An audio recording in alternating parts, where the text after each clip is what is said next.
पे इसके इस तरीके से रख देता हूँ। अब जरा आप ये एक्टिविटी करके देखिए, क्या आपको ऐसा महसूस। तो कैसे हो दोस्तों, आप सभी का एक बार फिर से मेरे YouTube चैनल डिफेंस का तड़का में स्वागत है। दोस्तों आज का जो हमारा टॉपिक है बेसिकली वो है लॉज ऑफ मोशन के न्यूमेरिकल्स को लेके आपको मैं बता देना चाह रहा हूँ। लॉज ऑफ मोशन यानी गति के नियम के 4 वीडियोज़ हो चुकी हैं, यानी पार्ट 1, पार्ट 2, पार्ट 3, पार्ट 4। आज हम उन्हीं जो वीडियोज़ हमने लास्ट दिए हैं उन्हीं से रिलेटेड कुछ क्वेश्चंस निकालेंगे, और साथ में हम ये भी समझेंगे कि जो है कुछ टॉपिक ऐसे भी हैं जो डायरेक्ट आप जो है उसको सिलेबस पढ़ते समय नहीं ऑब्जर्व कर पाते हो। कुछ ऐसी टॉपिकों की भी हम बात करेंगे, जैसे लिफ्ट के क्वेश्चंस, यानी आपके कह सकते हैं एलिवेटर वगैरह के क्वेश्चंस, आभासी भार, वास्तविक भार, रियल वेट, एपरेंट वेट, ऐसी बहुत सारी चीज़ें हैं। तो मैं सारी बातें करूंगा। कुछ ऐसे क्वेश्चंस की मैं बात करूंगा जैसे एक पिंजड़ा है और उस पिंजड़े के सतह पर एक सरफेस पर यानी एक केज है, केज यानी पिंजड़ा, पंछी का पिंजड़ा है, उसके सतह पर हमने एक तोता बैठा रखा है। अगर वो तोता अचानक उड़ने लगे तो उसके जो पिंजड़ा पकड़ रखा है, यानी एक लड़का है जो पिंजड़ा पकड़ रखा है अगर कह दें, तो वो उसको क्या भार महसूस होगा, ज़्यादा या कम, ऐसी बहुत सारी चीज़ों की बात करेंगे। रॉकेट किस प्रिंसिपल पर काम करता है, कुछ क्वेश्चन के माध्यम से ही हम क्लियर कर लेंगे। तो चलिए बिना देर किए हुए वीडियो स्टार्ट करते हैं। जैसा कि आप स्क्रीन पर देख पा रहे होंगे, क्वेश्चन नंबर 1 कह रहा है, पढ़िए स्क्रीन पे। हिंदी इंग्लिश दोनों लैंग्वेज यहाँ पे दिख रही हैं। और इंग्लिश में लिखा हुआ है Newton's first law defines, 4 option दिए हैं, force only, inertia only, both A and B, neither A nor B. और हिंदी में लिखा हुआ है न्यूटन का प्रथम नियम परिभाषित करता है।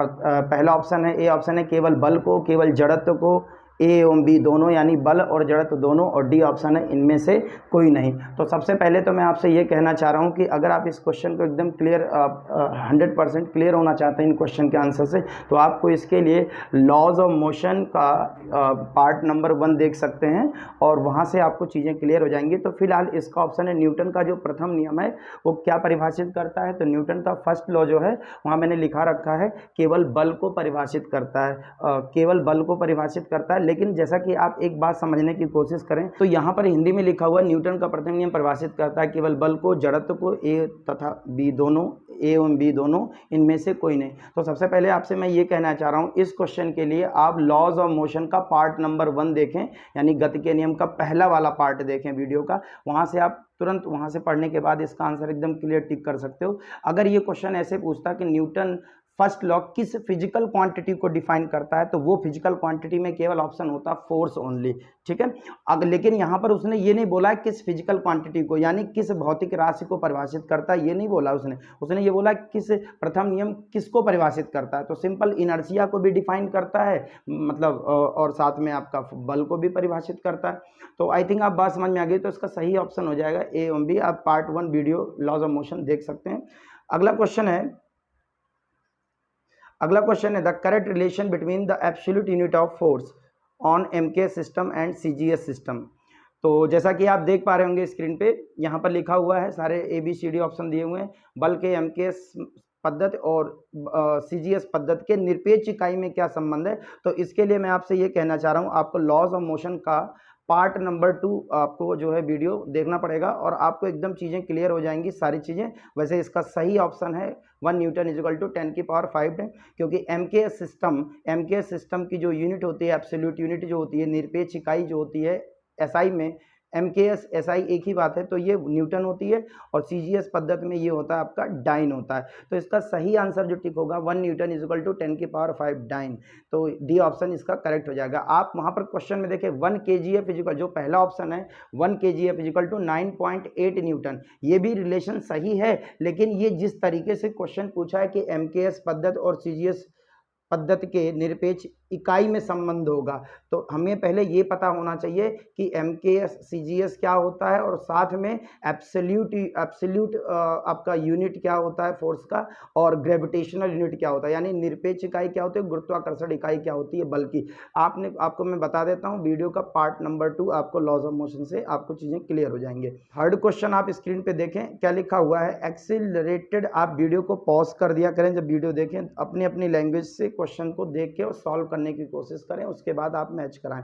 Accelerated motion is always due to, यानी त्वरित गति हमेशा होता है किसके कारण, यानी त्वरित गति का कारण क्या है? तो आपको मैं ये बता देना चाह रहा हूँ, पहला ऑप्शन है इंटरनल फोर्स यानी आंतरिक बल, दूसरा है फ्रिक्शन फोर्स यानी घर्षण बल, और तीसरा है आपका बाह्य बल, और चौथा है आपका इनमें से कोई नहीं यानी एक्सटर्नल फोर्स और नन ऑफ दीज। आप ऑप्शन देख ही पा रहे होंगे। तो इसका सही आंसर है सी है, मतलब बाह्य बल है। देखिए मैं आपसे ये कहना चाह रहा हूँ कि एक्सटर्नल फोर्स जो होता है यही बॉडी को एक्सिलरेट कराने के लिए रिस्पॉन्सिबल होता है। फ्रिक्शन फोर्स जो आपका होता है, फ्रिक्शन फोर्स ये सरफेसेस के बीच में लगता है, लेकिन ये रिटार्डेड मोशन यानी मंदन गति देता है, और जबकि इंटरनल फोर्सेस का बॉडी पे नेट एक्सिलरेशन प्रोवाइड नहीं कराता। तो ये इंटरनल फोर्स आंतरिक बल क्या होता है, इसको मैं घूर्णन गति यानी रोटेशनल मोशन में इन चीज पॉइंट्स का डिस्कशन करूंगा, इंटरनल फोर्सेस वगैरह क्या होते हैं। ठीक है, तो इसका सही आंसर हो जाएगा सी। अब आइए यहां पर देखिए क्वेश्चन क्या कह रहा है, force of action and reaction never cancel each other as they are. मतलब क्वेश्चन में ये कह रहा है कि जो क्रिया प्रतिक्रिया बल है, शायद आपको क्लियर ना दिख रहा हूं, मैं पढ़ देता हूं, आप नोट कर लीजिए। क्रिया प्रतिक्रिया बल एक दूसरे को कभी निरस्त नहीं कर सकते, क्योंकि कारण पहला लिखा ऑप्शन हमेशा बराबर होते हैं, ये हमेशा विपरीत होते हैं, एक ही वस्तु पर कार्यरत होते हैं, अलग अलग वस्तु पर कार्यरत होते हैं। यानी इसका आंसर लिखा हुआ है, क्वेश्चन ये कह रहा है कि जो एक्शन रिएक्शन फोर्स है यानी क्रिया प्रतिक्रिया बल है वो कभी एक दूसरे को निरस्त नहीं कर सकते यानी कैंसिल नहीं कर सकते। क्यों? क्योंकि वो हमेशा बराबर होते हैं। दूसरा ऑप्शन दिया है ऑलवेज अपोजिट, ये अपोजिट होते हैं, ये बात तो ठीक है। एक्टिंग ऑन सेम बॉडी, देखिए आप खुद सोचिए इस बात को कि अगर ये एक्टिंग ऑन सेम बॉडी, अगर मान लीजिए एक्शन लगता इधर और इधर से रिएक्शन लगता, और आप देखिए एक्शन रिएक्शन एक बॉडी पे होता, तो ऑब्वियसली ये equal in magnitude opposite in direction, तब तो ये कैंसिल हो जाता है 10। लेकिन आपको पता है जैसे देखना पड़ेगा Newton third law, action reaction different acting on different bodies, ये अलग अलग बॉडीज पे एक्ट करते हैं, इसलिए कैंसिल आउट नहीं हो सकते। इसका सही आंसर ये है, आपको मैंने बता दिया, लॉज ऑफ मोशन का पार्ट 1 आप जाइए और वहाँ पे सर्च करके वीडियो में आपको चीज़ें क्लियर हो जाएंगी, कोई दिक्कत नहीं है।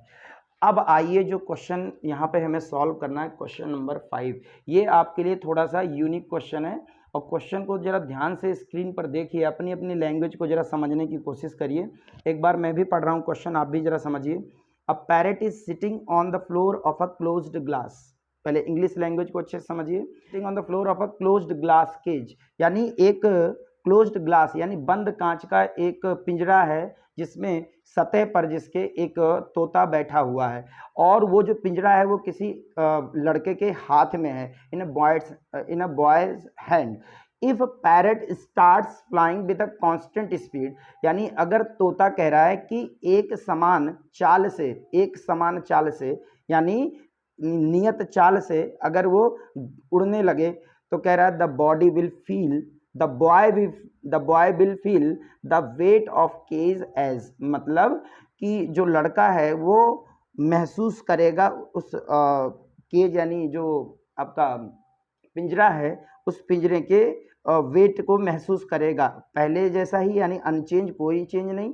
दूसरा रिड्यूस यानी कम हो जाएगा, तीसरा इंक्रीज हो जाएगा, और डी ऑप्शन है नथिंग कैन बी सेड, कुछ कहा नहीं जा सकता, तो कोई परिवर्तन नहीं होगा, यानी वो जो भार होगा वो ज़्यादा महसूस होगा या कम महसूस होगा या कोई परिवर्तन नहीं आएगा, इस पे बात करनी है। तो चलिए इसके लिए सबसे पहले मैं आपको सिखाऊंगा concept of lift and also what about pseudo force. ध्यान से सुनिएगा, एक होता है सूडो फोर्स, सूडो फोर्स जरा समझते हैं ये है क्या चीज। हिंदी में बोलते हैं इसे छद्म बल, छद्म बल।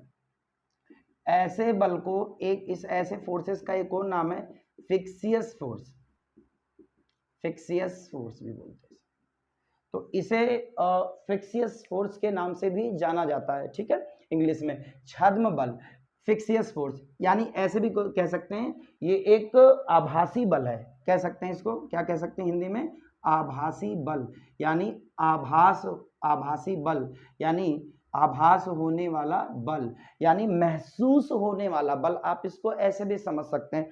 मैं आपको अभी क्लियर करता हूं ये है क्या चीज एक्चुअली सूडो फोर्स का अगर आप कंसेप्ट समझें तो मैं आपको ऐसे समझाना चाह रहा हूं, जैसे मान लीजिए आपके हाथ पे ये कोई मान लीजिए ऑब्जेक्ट इस तरीके से रखा हुआ है, ठीक है। अब मान लीजिए इसके सरफेस एक ऑब्जेक्ट है रखा हुआ है, फिलहाल तो नोटबुक है ये, है ना, और एक बॉक्स में इसके सरफेस पे इसके इस तरीके से रख देता हूं। अब जरा आप ये एक्टिविटी करके देखिए, क्या आपको ऐसा महसूस नहीं होता कि अगर इसका वेट है तो इसके वजह से जो है हमें महसूस हो रहा है, इसका मास है यानी mg के वजह से हमें एक भार नीचे की तरफ हाथ पे महसूस हो रहा है, ये चीज यानी हमें आभास हो रहा है ना।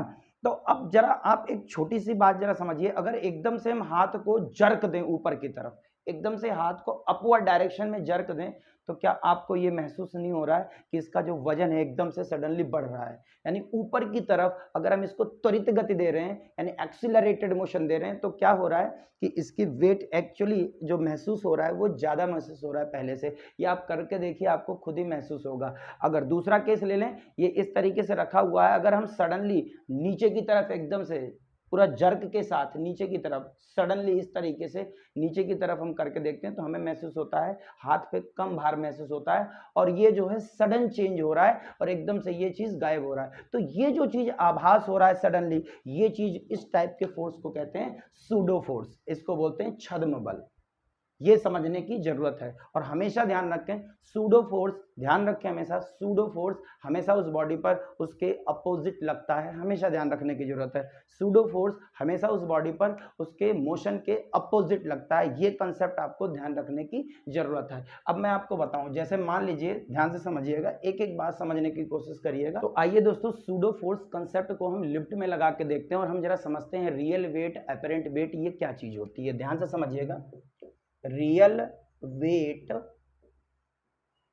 अपरेंट वेट ये क्या होता है, एक एक बात बताऊंगा, वीडियो में लास्ट तक बने रहिएगा। अगर वीडियो अच्छा लगे तो वीडियो को ज़्यादा से ज़्यादा शेयर किया करें, सब्सक्राइब कर लें। जो लोग नए व्यूवर्स हैं उनसे मैं कहना चाह रहा हूं, अगर आपको वीडियो अच्छा लग रहा है तो वीडियो को जरूर सब्सक्राइब करके रखें, ताकि आपको regular videos time to time मिलता रहे, ठीक है। तो रियल वेट अपरेंट वेट यानी वास्तविक भार आभासी भार, ये क्या चीज होता है, इन दोनों चीजों को समझते हैं और जरा समझते हैं कब आभास होने वाला भार वास्तविक भार से ज्यादा महसूस होता है, किस कंडीशन में, किस केस में, जरा समझिएगा। तो यहाँ पर वास्तविक भार आभासी भार है, तो सबसे पहले हम ये समझते हैं वेट क्या होता है किसी ऑब्जेक्ट का। तो बेसिकली जब हम आपसे ये कहते हैं किसी वस्तु का भार क्या है, तो सबसे पहले दिमाग में एक ही बात आती है, mg। सबको ये चीज पता है, कोई नई चीज नहीं है mg। लेकिन आभासी भार की जब बात आती है तो थोड़ा सा यहाँ पर डाउट सा होने लगता है, ये है क्या चीज आभासी भार, इसका फॉर्मूला क्या होता है। तो मैं आपसे बस इतना कहना चाह रहा हूँ, एक लाइन में समझिए आभासी भार क्या है। देखिए ध्यान से, सिचुएशन के हिसाब से आभासी भार बदल सकता है, लेकिन ध्यान रखें जो वस्तु का वास्तविक भार होता है, रियल वेट जो होता है, वो हर केस में सेम रहता है। आभासी भार हमने बताया आपको ये किस कारण हो सकता है, अपरेंट वेट किस वजह से आता है, due to pseudo force, due to छद्म बल के कारण होता है, ये ध्यान रखने की जरूरत है। तो जैसे मान लीजिए, सबसे पहले हम वास्तविक भार क्या होता है समझें। तो जैसे मान लीजिए कोई वेइंग मशीन है, यानी जिसमें आप अपना वजन लेते हो, एक्चुअली वो बॉडी का वेट मेजर करती है, ठीक है। तो ये मान लीजिए ये है वेइंग मशीन है। अब आप जरा समझें, एक पर्सन जो इस पे सरफेस पे इस तरीके से खड़े होगा वजन कर भार, अपना भार यानी वेट के लिए, तो क्या होगा, इस पे रीडिंग दिखाएगी नीडल जो भी है। तो अब सवाल ये है कि इस समय रीडिंग क्या होगी इसकी, इस तरीके से समझें। ये जो आपका वेइंग मशीन है ये रेस्ट में है, यानी ये विराम में है। तो अब आपको मैं बताता हूं, इस बंदे पर, इस पर्सन पर इस समय नीचे की तरफ एक फोर्स लग रहा है जिसकी वैल्यू होती है mg। ये मैंने लॉज ऑफ मोशन के वीडियो पार्ट 2 में ये सारे रिप्रेजेंटेशन बता दिए थे। गुरुत्वाकर्षण बल को कैसे प्रदर्शित करते हैं, नॉर्मल रिएक्शन फोर्स को कैसे रिप्रेजेंट करते हैं, यानी अवलंब प्रतिक्रिया बल को किस तरीके से प्रदर्शित करते हैं, मैंने सारी बातें सारे पॉइंट्स का डिस्कशन कर दिया है। अगर आपको चीज़ें यहाँ क्लियर नहीं हो रही हैं तो एक बार वीडियो जरूर देखें, उसके बाद आप फिर से क्वेश्चन की तरफ देखें, तो आपको एक एक चीज़ें क्लियर होंगी, ये मेरा आपसे कहना है। तो वीडियो जरूर देखा करें, ठीक है। तो देखिए ध्यान से, यहाँ पर वेइंग मशीन ये है रेस्ट यानी विराम में, और देखिए ये इसने दिया mg नीचे की तरफ एक्शन, तो ये जो सरफेस है किसका, आपका वेइंग मशीन का जो सरफेस है, ये देगा ऊपर की तरफ एक अवलंब प्रतिक्रिया बल जिसका नाम है रिएक्शन फोर्स। और अगर हम देखें ये ना ऊपर जा रहा है ना नीचे जा रहा है, इसका सीधा सा मतलब है n की जो वैल्यू है वो किसके बराबर है, mg के बराबर है। इस केस में तो यही है, इस केस में तो यही है, n इक्वल टू mg। और ये जो mg है, ये जो mg केवल जहां पे लिखा दिखेगा आपको, इसको समझना है रियल वेट। इसको क्या समझना है, रियल वेट समझना है, इसको वास्तविक भार समझना है। इस mg एक्सप्रेशन को मैथमेटिकली आपको वास्तविक भार समझना है। और ये जो n कहीं पे आपको दिख जाए किसी भी देखिए n की वैल्यू अभी देखेंगे आप, n की वैल्यू लगातार चेंज होती है सिचुएशन के हिसाब से। तो इस n का जो नाम होगा इसका नाम है आभासी भार, अपरेंट वेट, अपरेंट वेट यानी आभासी भार। यहां मैं लिख देता हूं। अब n का मतलब अपरेंट वेट और mg का मतलब रियल वेट। फिलहाल इस सिचुएशन को देखें तो हम ये कह सकते हैं कि आभासी भार और वास्तविक भार दोनों ही जो है इक्वल हैं इस केस में, जब ये रेस्ट में है वेइंग मशीन, जब ये विराम अवस्था में है। अब जरा हम ये समझते हैं, अगर ये मशीन त्वरित गति करने लगे, यानी इस मशीन में गति आ जाए, तो गति भी कई प्रकार की होती है। एक समान गति है कि वो एक समान त्वरित गति है, या एक समान मंदन है। तीन सिचुएशन बन सकते हैं, ध्यान से समझने की जरूरत है। जरा हम ये समझते हैं कि अगर लिफ्ट में इस वेइंग मशीन को लिफ्ट के सरफेस पे रख लिया जाए और वही पर्सन फिर से सरफेस पे आ जाए, अब ये लिफ्ट ऊपर की तरफ त्वरण a से, यानी एक्सीलरेशन a से, ध्यान से समझिएगा, एक्सीलरेशन a से ये पर्सन अपवर्ड डायरेक्शन में जा रहा है। तो यहाँ समझने वाली बात ये है कि जिस समय ये एक्सीलरेट होके सडनली ऊपर जाएगा तो नीचे की तरफ इस पर एक सूडो फोर्स और ऐड हो जाएगा। और मैंने बताया था इस बंदे पर, इस पर्सन पर सूडो फोर्स नीचे की तरफ होगा। कितना होगा, जो भी होगा सूडो फोर्स हम एफ डैश लिख लेते हैं। एफ डैश का मतलब सूडो फोर्स यानी छद्म बल, और इस छद्म बल का मान होगा इस बंदे का मास कितना है यानी m, और इसका एक्सीलरेशन यानी a। ये है सूडो फोर्स। तो सूडो फोर्स इस बार किधर लगा, ma, नीचे की तरफ, और नीचे की तरफ इसका वेट mg है ही। तो कुल मिला के नीचे की तरफ कुल फोर्स कितना हो गया, mg प्लस ma हो गया। और आप समझ गए होंगे नीचे वाला फोर्स अगर अपवर्ड वाले फोर्स के बराबर होगा, क्योंकि आप देखें अपवर्ड डायरेक्शन में नॉर्मल रिएक्शन है, अपवर्ड डायरेक्शन में नॉर्मल रिएक्शन है। और यहां समझने वाली बात यह है, बहुत ही इंपॉर्टेंट बात, जब आप सूडो फोर्स लगा दें तो ध्यान रखें न्यूटन का लॉ काम नहीं करता है, ये ध्यान रखने की जरूरत है। जिस समय आप सूडो फोर्स अप्लाई कर रहे हैं उस समय आप न्यूटन का लॉ नहीं लगा सकते, ये बहुत ही इंपॉर्टेंट बात है। तो सीधे हम इसको अब ये समझ लेंगे, n अपवर्ड है और mg प्लस ma नीचे है, यानी n की वैल्यू हो गया mg प्लस ma। और इस एक्सप्रेशन से एकदम क्लियर है, मैथमेटिकली भी ये बात समझ में आ रही है। मैंने आपको प्रैक्टिकल बताया था, अभी थोड़ी देर पहले मैंने ये वाला एग्जाम्पल दिया था आपको, ये वाला एग्जाम्पल दिया था। सडनली आप जर्क यानी एक्सिलरेट कराओगे बॉडी तो आपके हाथ पर वेट ज्यादा महसूस होगा। आप ये करके देख सकते हो, थोड़ा वजन वाली चीज आप रख के देखिएगा, ठीक है। यानी अब ये जो चीज है ये है आपका n का मतलब मैंने भी बताया था अपरेंट वेट होगा। n का मतलब हो जाएगा अपरेंट वेट यानी आभासी भार, और mg का मतलब है वास्तविक भार। तो आप यहाँ पर मैथमेटिकली भी समझ सकते हैं, वास्तविक भार में कुछ और ऐड हो रहा है तब आभासी भार मिल रहा है। इसका मतलब ये हुआ w यानी weight apparent a double p is greater than w real. ये केस फर्स्ट है, आप नोट बना लीजिए, इसके नोट्स जरूर बना लीजिएगा, लिख लीजिएगा।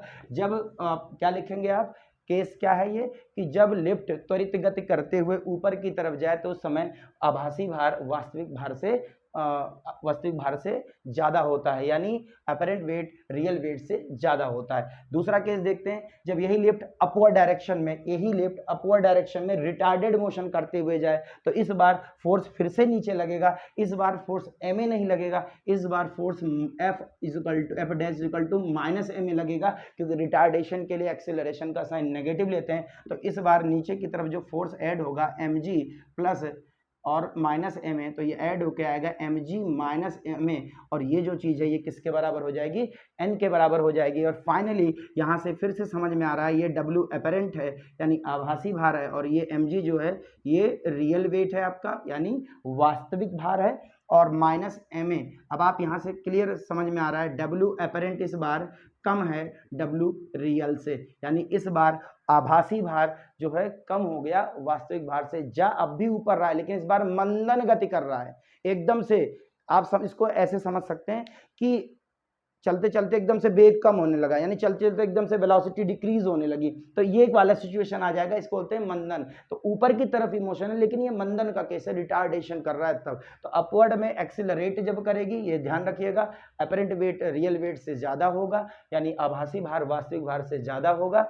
और अगर ऊपर की तरफ रिटार्डेड मोशन करे यानी मंदन गति करे ये लिफ्ट, तो उस समय जो वास्तविक भार है, उस समय जो अवास्तविक भार है वो ज्यादा हो जाएगा। तो आई थिंक ये 2 पॉइंट एकदम क्लियर हो गया होगा, कोई दिक्कत वाली बात है नहीं। अब जरा एक प्रेजेंस ऑफ माइंड की बात है, जरा सोचिए, जब ये एक समान वेग से ऊपर जाएगा, एक समान वेग मतलब v की वैल्यू क्या है, कांस्टेंट, यानी वेलोसिटी कांस्टेंट है। तो अगर इसको हम डिफरेंशिएट करेंगे इधर भी, तो डिफरेंशिएट इधर भी करेंगे, ये समझने वाली बात है, d/dt ऑफ कांस्टेंट यानी नियतांक का जो डिफरेंशिएशन अवकलन होगा इसका मान 0 होगा, और dv/dt वेग परिवर्तन की दर यानी एक्सेलरेशन कहलाएगा, यानी a की वैल्यू 0 होगी। यानी इस बार सूडो फोर्स कितना होगा, तो m × 0 यानी 0, यानी इस बार सूडो फोर्स नहीं लगेगा, यानी n की वैल्यू किसके बराबर होगी, mg के बराबर होगी। और अगर वीडियो आपको अच्छा लगे तो लाइक जरूर ठोकना, ध्यान से सुनिएगा, n = mg - ma। तो आई थिंक बात आपको समझ में आ गई होगी कि ये दोनों केस एकदम क्लियर है। और तीसरा केस मैंने बता ही दिया कि ऊपर की तरफ अगर गति एक समान वेग से हो रही है तो उस केस में रियल वेट और अपरेंट वेट दोनों बराबर हो जाते हैं। आप मैथमेटिकली भी चीज़ों को समझ सकते हो और यहाँ से आप इसको लगा भी सकते हो, न्यूमेरिकल्स भी सॉल्व कर सकते हो इक्वेशन बना के। आइए दोस्तों, अब जरा हम ये समझते हैं कि यही लिफ्ट अगर नीचे की ओर गति करे तब क्या होगा। तो यहाँ वेइंग मशीन, ये पर्सन बंदा जो लिफ्ट के अंदर मशीन के सरफेस पे खड़ा है, इसका मास m है, ठीक है। और इस बार लिफ्ट नीचे की तरफ त्वरित गति कर रही है, नीचे की तरफ त्वरित गति कर रही है। तो अब आप बताइए, इस बंदे पर इस बार सूडो फोर्स ऊपर लगेगा यानी m × a लगेगा, और नीचे की तरफ mg है ही और ऊपर की तरफ नॉर्मल रिएक्शन है ही। और मैंने बोला था जब आप सूडो फोर्स लगा रहे हो उस समय न्यूटन का नियम नहीं अप्लाई होगा, यानी नेट फोर्स बराबर मास × एक्सेलरेशन अप्लाई नहीं होगा। तो ये जो पर्सन है इस पे upward force downward force equal करो, ऊपर n + ma हो जाएगा और नीचे की तरफ है आपका mg, आप यहाँ देख सकते हैं। तो n बराबर आया mg - ma। और आप यहाँ पर देखें, ये जो चीज मैंने बोला था ये कहलाएगा w रियल यानी वास्तविक भार, और ये आपका कहलाएगा आभासी भार w अपरेंट। और फाइनली यहाँ से ये एक बात समझ में आ गई कि इस बार w रियल यानी वास्तविक भार में से जब कुछ माइनस कर रहे हैं तब ये मिल रहा है, यानी इसका सीधा सा मतलब है कि अपरेंट की वैल्यू कम आएगी किससे, W रियल से। इसको समझने की जरूरत है। जैसे मान लीजिए ये 10 है, W रियल 10 है, समझिए, और MA की वैल्यू है मान लीजिए 2, तो 10 - 2 करेंगे तब 8 आएगा W अपरेंट। इसका मतलब ये वैल्यू 8 आ रही है, ये 10 है, तो इसका मतलब ये अपरेंट की वैल्यू कम हो गई, यानी आभासी भार कम हो गया। तो देखिए वही लिफ्ट, लिख लीजिएगा, वही लिफ्ट जब ऊपर की ओर त्वरित गति कर रही थी तो आभासी भार ज्यादा आ रहा था, यानी जब वो लिफ्ट अपवर्ड डायरेक्शन में एक्सेलरेट कर रही थी तो उस समय क्या हो रहा था, उसका जो अपरेंट वेट है वो ज्यादा आ रहा था। लेकिन आप यहाँ पर क्या देखा आपने कि जब यही लिफ्ट नीचे की ओर एक्सेलरेट करती है डाउनवर्ड डायरेक्शन में, यानी नीचे की ओर त्वरित गति करती है, तो आभासी भार का मान कम आता है रियल भार से, यानी रियल वेट से, ठीक है।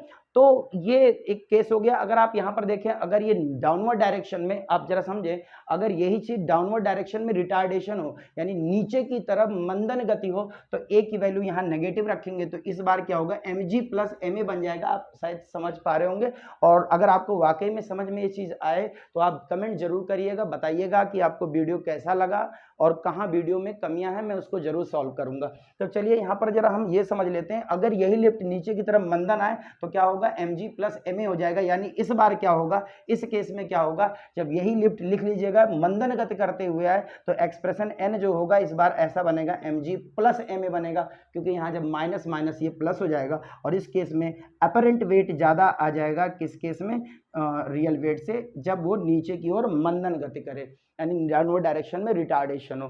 अब जरा हम ये समझते हैं कि यही लिफ्ट एक समान वेग से नीचे की ओर आए तो क्या होगा, तो एक समान वेग से नीचे आएगा तो इस बार a की वैल्यू 0 हो जाएगी। अभी मैंने बताया था आपको dv/dt जो होती है वो a होती है, अगर v कांस्टेंट है तो dv/dt की वैल्यू 0 हो जाएगी, यानी एक्सेलरेशन 0 हो जाएगा, सूडो फोर्स काम नहीं करेगा, यानी इस बार आभासी भार और वास्तविक भार दोनों बराबर होंगे। तो 2 केस याद रखिएगा, एक तो ये जब लिफ्ट रेस्ट में हो, यानी जब लिफ्ट आपकी विराम अवस्था में हो तो उस समय आभासी भार वास्तविक भार दोनों बराबर होते हैं।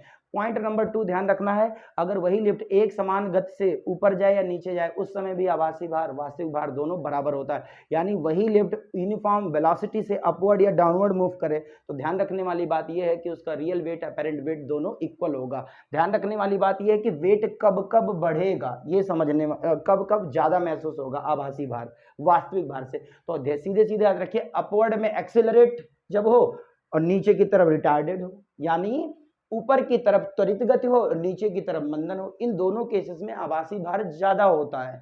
और रही बात कि आभासी भार कम कब होता है, जब ऊपर मंदन हो या नीचे की तरफ त्वरण हो। इन दोनों केसेस में नीचे की तरफ त्वरित गति हो, इन दोनों ही केसेस में आप ये पाओगे कि वास्तविक भार का मान आभासी भार से ज्यादा है। अब आइए दोस्तों एक पॉइंट और जरा समझते हैं, अगर यही लिफ्ट टूट जाए तब क्या होगा। लिफ्ट का जो केबल है, जरा सोचें, ये लिफ्ट का केबल अगर ये जिससे भी अटैच है मशीन से, अगर ये टूट जाए, ब्रेक हो जाए, तो इस केस में क्या होगा, नीचे की तरफ जो मोशन होगा उस केस में ए की वैल्यू जी के बराबर हो जाएगी, यानी त्वरण का मान गुरुत्वीय त्वरण के बराबर हो जाएगा। आपको पता है अगर कोई भी वस्तु स्वतंत्रता पूर्वक नीचे की ओर गिर रही है तो उसके नीचे की तरफ उस पर गुरुत्वीय त्वरण जी बराबर 9.8 जो आप वैल्यू होते हैं वो काम करने लगता है, यानी ए के जगह पे जी हो जाएगा। तो आप समझ गए होंगे डाउनवर्ड डायरेक्शन के लिए भी मैंने इक्वेशन बनाया था, n equal to mg minus ma।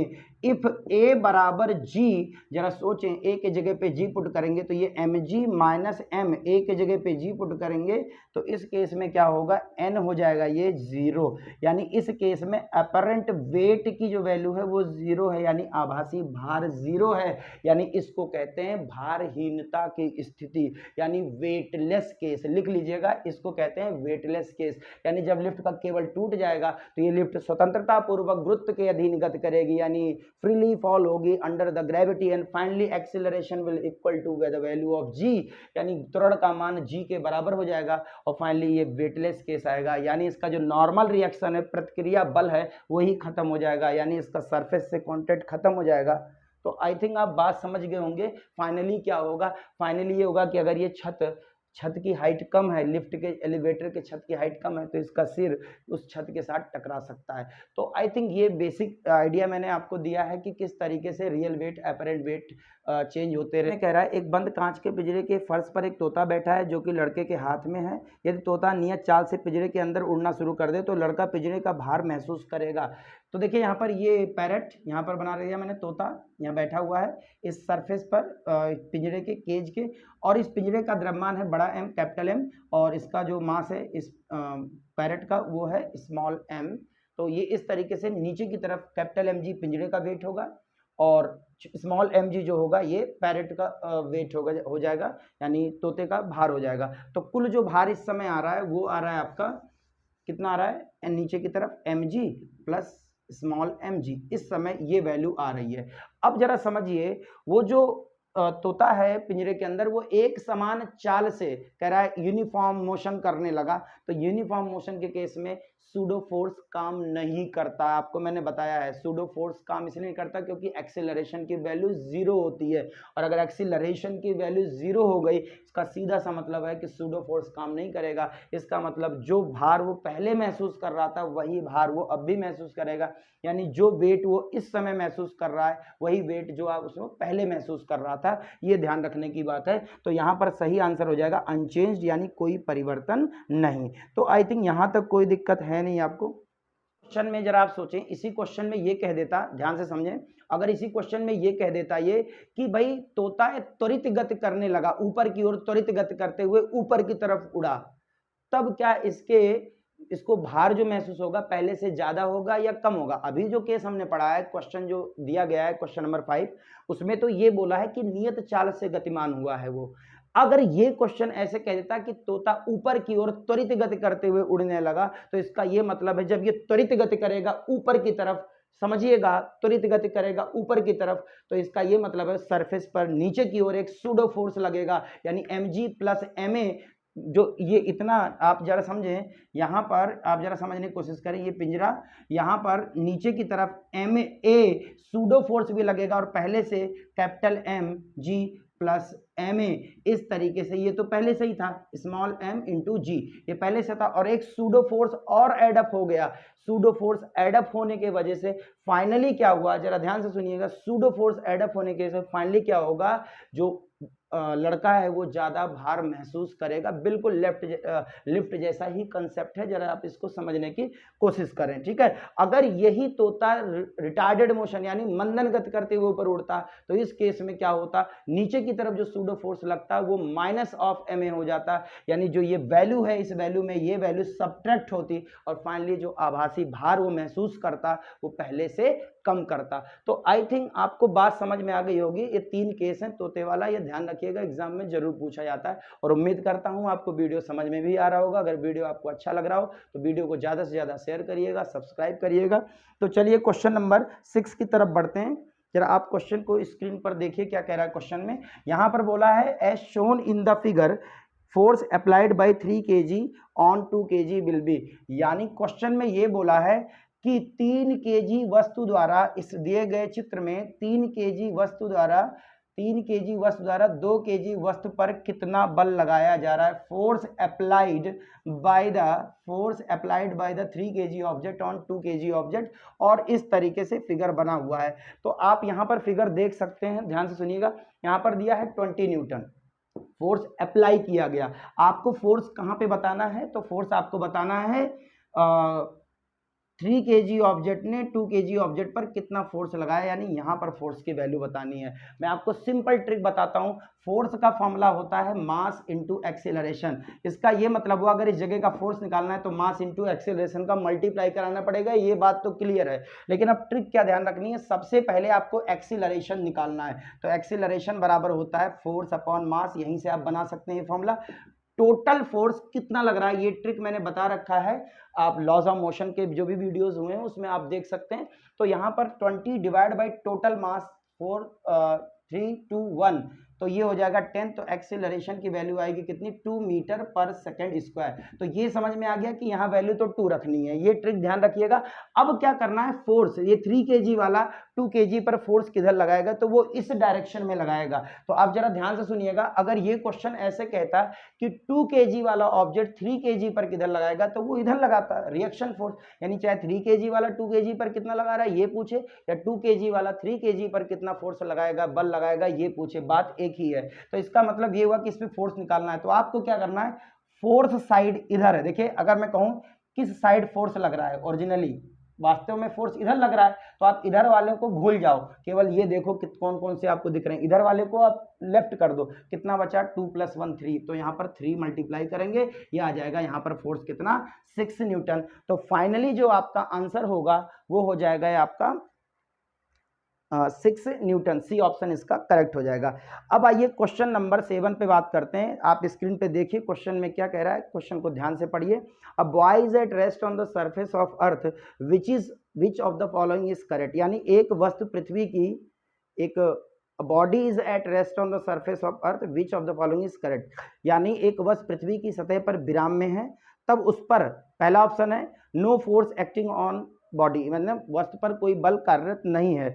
B option है only weight of the body act on it, मतलब उस पर केवल भार कार्यरत है। तीसरा है only normal reaction will act, यानी उस केवल प्रतिक्रिया बल काम कर रहा है।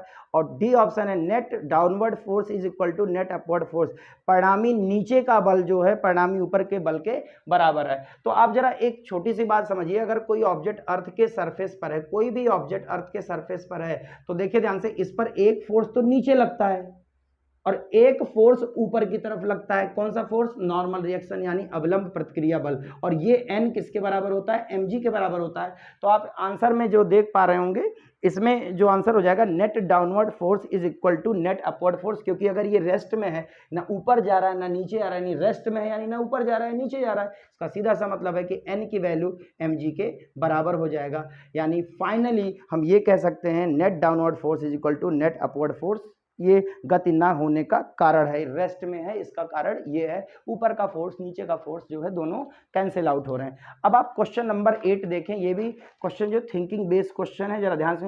The linear momentum of a body changes at a rate of 10 kg metre per second, force acting on the body is, मतलब ये कह रहा है किसी वस्तु का रेखीय संवेग में परिवर्तन 10 केजी मीटर पर सेकंड की दर से परिवर्तित हो रहा है। यानी जो रेट चेंज है मोमेंटम का वो दिया गया कितना, यानी संवेग में परिवर्तन की दर दे रखा है 10 केजी मीटर पर सेकंड। तो तब वस्तु पर आरोपित बल का मान कितना होगा। कई बार क्या करते हैं, बहुत लोग दिमाग लगाते हैं, वो सोचते हैं delta P upon delta T, वो ये सोच रहे होते हैं कि डेल्टा पी की जो वैल्यू है वो तो दे रखा है 1, टाइम कहाँ दे रखा है। तो मैं आपको डेल्टा पी की वैल्यू, सॉरी ये 10 जो भी है ये 10 दे रखा है, और डेल्टा टी की वैल्यू कहाँ दे रखा है, उनके दिमाग में ये बात समझ में नहीं आती है। तो मैं आपसे बस इतना कहना चाह रहा हूँ, लैंग्वेज को पकड़िए। लैंग्वेज में बोला है लीनियर मोमेंटम चेंजेस किस रेट से चेंज हो रहा है, यानी ये सीधे change in momentum upon time, यानी संवेग में परिवर्तन बटा समय। ये तो डायरेक्ट दे रखा है delta P upon delta T, ये डायरेक्ट दे रखा है। कितना दे रखा है, 10 किलोग्राम मीटर पर सेकंड के दर से। इसको समझने की कोशिश करें तो ये चीज डायरेक्टली क्या होता है, फोर्स। तो फोर्स की वैल्यू कितनी हो जाएगी, 10 न्यूटन। कितनी हो जाएगी फोर्स की वैल्यू, डायरेक्ट 10 न्यूटन, क्योंकि delta P upon delta T language के हिसाब से गिवन है कितना, 10। ठीक है, तो आई थिंक यहां तक कोई दिक्कत नहीं होगी। अब जो क्वेश्चन नंबर 9 है उसमें ये कह रहा है for a given change in the linear momentum when time of the impact increases, force बढ़ेगा, फोर्स डिक्रीज करेगा, इंक्रीज करेगा। क्या है, दिए गए रेखीय संवेग में परिवर्तन का समय अंतराल बढ़ाने पर आरोपित बल का मान जो है घटेगा, बढ़ेगा, क्या होगा। तो इसके लिए सबसे पहले मैं तो आपसे ये कहना चाह रहा हूँ, अगर ये क्वेश्चन आप वीडियो पॉज करके कर रहे हो, अगर आपको समझ में नहीं आ रहा तो इसके लिए आपको लॉज ऑफ मोशन का पार्ट नंबर 1 में न्यूटन सेकंड लॉ में मैंने ये बात एक्सप्लेन किया है, आप वहाँ से वीडियो वॉच करके देख सकते हैं और कंसेप्ट आपके क्लियर हो जाएंगे। तो फाइनली इस केस में क्या होता है, मोमेंटम जो चेंज यानी संवेग में परिवर्तन का जो समय अंतराल है उसको बढ़ाने पर आरोपित बल का मान जो होता है वो कम हो जाता है। ये मैंने न्यूटन सेकंड लॉ का एग्जाम्पल भी है, न्यूटन के द्वितीय नियम का उदाहरण भी है, तो इसको आप वहाँ पर देख सकते हैं। और लास्टली जो आपको क्वेश्चन दिख रहा है, क्वेश्चन नंबर 10 स्क्रीन पे, ये कह रहा है rocket works on the principle of conservation of, यानी रॉकेट, यानी आपको पता है कि रॉकेट किस सिद्धांत पर कार्यरत होता है। तो सबको पता होता है यहाँ रॉकेट जो है जिस सिद्धांत पर यानी प्रिंसिपल पर काम करता है वो है linear conservation law, linear momentum conservation law, यानी रेखीय संवेग संरक्षण का नियम। इसको क्लियर करने के लिए सबसे पहले आपको वीडियो का part number 4 laws of motion part number 4 आपको वीडियो वॉच करना पड़ेगा। उसके बाद ही आपको ये कंसेप्ट क्लियर हो पाएगा कि क्यों ये वर्क ऑन द, ये क्यों प्रिंसिपल ऑफ कंजर्वेशन पे वर्क करता है, कंजर्वेशन ऑफ लीनियर मोमेंटम यानी रेखीय संवेग संरक्षण के नियम पर ये किस तरीके से फिर ये काम करता है। डायरेक्शन में गैस इजेक्ट करती है, बाहर निकालती है, उस समय क्या होता है वो डाउनवर्ड डायरेक्शन में एक्शन देती है, तो वो जो गैसेज हैं वही देते हैं रिएक्शन। यानी अगर हम ये देखें तो सिस्टम में बाहर से कहीं पे बल नहीं लगा है, एक्सटर्नल फोर्स नहीं लगा है, और अगर एक्सटर्नल फोर्स बाहर से बाय एक्सटर्नल एजेंसी फोर्स नहीं लगा है तो सीधी सी बात यह है कि लीनियर मोमेंटम कंजर्व रहेगा, यानी जो रेखीय संवेग है वो क्या रहेगा, संरक्षित। तो दोस्तों वीडियो अगर आपको वाकई में अच्छा लगा हो तो वीडियो को ज़्यादा से ज़्यादा शेयर करना, सब्सक्राइब करना और हाँ लाइक जरूर करना, क्योंकि आपके लाइक करने से ही हमें मोटिवेशन मिलता है। तो मिलते हैं नेक्स्ट वीडियो में, तब तक के लिए धन्यवाद।